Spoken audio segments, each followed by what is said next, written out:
بسم اللہ الرحمن الرحیم۔ تمام تعریفیں اللہ رب العزت کی بابرکت ذات پر، اور بے شمار درود و سلام ہمارے نبی محمد مصطفیٰ صلی اللہ علیہ وآلہ وسلم، ان کی ازواج مطہرات، ان کی آل اور صحابہ کرام پر۔ میرے ساتھیوں، السلام علیکم ورحمۃ اللہ وبرکاتہ۔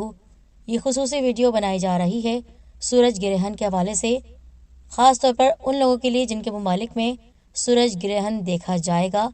تو آپ کو وقت ضائع نہیں کرنا، اور جس وقت آپ کو یہ خبر ملے کہ سورج گرہن لگ چکا ہے تو آپ نے یہ عمل کرنا ہے خاموشی کے ساتھ۔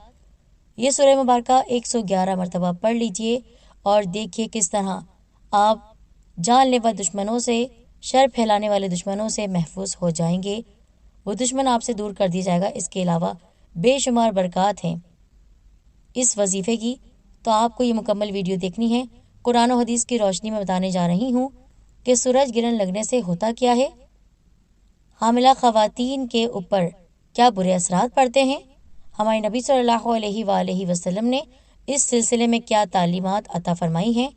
یہ ویڈیو آپ کو دیکھنی ہے، اور یہ معلوماتی ویڈیو وظیفے کے ساتھ آپ نے شیئر کرنی ہے تمام لوگوں تک صدقہ جاریہ کی نیت سے۔ اور ہمارے چینل سید الدین کارنر کو آپ فوراً سبسکرائب کر کے بیل آئیکن کو دبائیے، آل نوٹیفیکیشن پر کلک کرنا ہرگز نہ بھولے گا۔ اس سے آپ جڑ جائیں گے ہمارے چینل کے ساتھ، اور انشاءاللہ آپ کو ملے گی بہترین وظائف کی آسان اور مجرب ویڈیوز۔ میرے پیارے ساتھیوں، وہ لوگ جن کو یہ معلومات نہیں ہے کہ آخر سورج گرہن کیا ہے، ان کے لیے میں حدیث مبارکہ بیان کر رہی ہوں۔ اللہ تعالیٰ کی یہ قدرت کی نشانیاں ہیں، یہ ظاہر کرنے کے لیے جو قادر مطلق اللہ تعالیٰ سورج سے روشنی دیتا ہے اور چاند سے چاندنی دیتا ہے، وہی اللہ تعالیٰ ان کو ماند کر دینے پر بھی قادر ہے۔ یعنی اگر روشنی دیتا ہے تو اندھیرا بھی کر سکتا ہے۔ بخاری شریف میں ہمارے نبی صلی اللہ علیہ وآلہ وسلم کی ایک حدیث مبارکہ ہے۔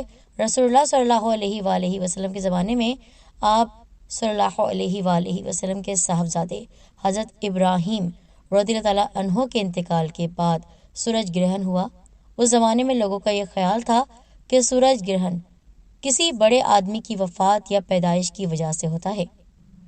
تو اس حدیث کو حضرت ابو موسیٰ رضی اللہ تعالیٰ عنہ روایت کرتے ہیں کہ سورج گرہن ہوا تو نبی کریم صلی اللہ علیہ وآلہ وسلم اس طرح گھبرائے ہوئے کھڑے ہوئے جیسے قیامت آ گئی۔ آپ صلی اللہ علیہ وآلہ وسلم مسجد میں آئے اور طویل ترین قیام و رکوع اور سجود کے ساتھ نماز پڑھی، اور اس سے پہلے آپ صلی اللہ علیہ وآلہ وسلم ایسا کرتے ہوئے ہمیں نہ دکھے، یعنی ہم نے آپ کو ایسا کرتے ہوئے نہ دیکھا۔ اور آپ صلی اللہ علیہ وآلہ وسلم نے فرمایا کہ یہ نشانیاں ہیں جو اللہ بزرگ و برتر بھیجتا ہے، یہ کسی کی موت و حیات کے سبب سے نہیں ہوتا ہے، بلکہ اللہ تعالیٰ اس کے ذریعے اپنے بندوں کو ڈراتا ہے۔ جب تم اس کو دیکھو تو ذکر الہی اور دعا استغفار کے طرف دوڑو۔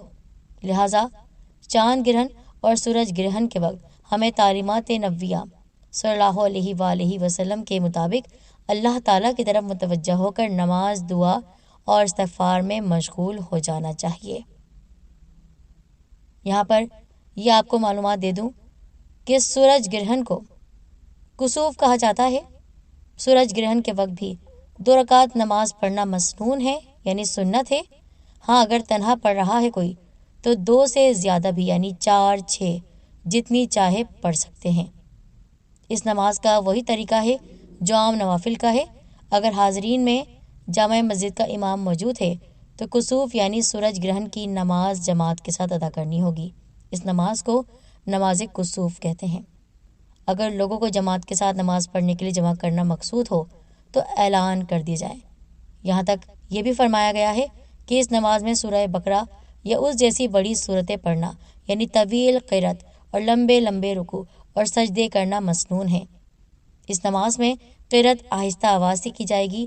نماز کے بعد امام صاحب دعا میں مصروف ہو جائیں اور سب مقتدی یعنی پیچھے کھڑے ہوئے نمازی آمین آمین کہیں، یہاں تک کہ سورج گرہن ختم ہو جائے۔ آپ کے ذہن میں یہ سوال بھی آ سکتا ہے، کیا کسی وقت بھی نماز ادا کی جا سکتی ہے؟ مکروہ اوقات میں سورج گرہن اگر ہو تو آپ نماز نہیں ادا کریں گے، بلکہ صرف دعا کریں گے۔ دعا ہوگی ایسی کہ اللہ تعالیٰ ہر مشکل، ہر پریشانی، ہر آفت سے آپ کو، آپ کے گھر والوں کو تمام امت مسلمہ کو بچائے۔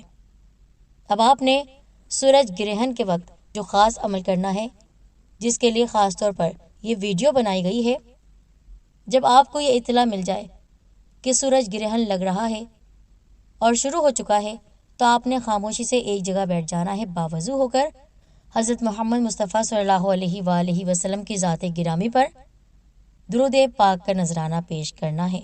یعنی شروع میں اول آپ کو 3 مرتبہ درود پاک پڑھنا ہے، پھر درمیان میں آپ کو یہ سورہ مبارکہ پڑھنی ہے جس کا نام ہے سورہ القریش۔ سورہ قریش جو کہ بہت مختصر سی سورہ مبارکہ ہے، سورہ قریش آپ نے پڑھنی ہے 111 مرتبہ، 111 ٹائمز۔ اس کے بعد پھر سے درود پاک آپ پڑھ لیجئے حضرت محمد مصطفیٰ صلی اللہ تعالی علیہ وآلہ وسلم کی ذات گرامی پر، اور دعا گو ہو جائیے اہل خانہ کے لیے، اپنے لیے، پوری امت مسلمہ کے لیے۔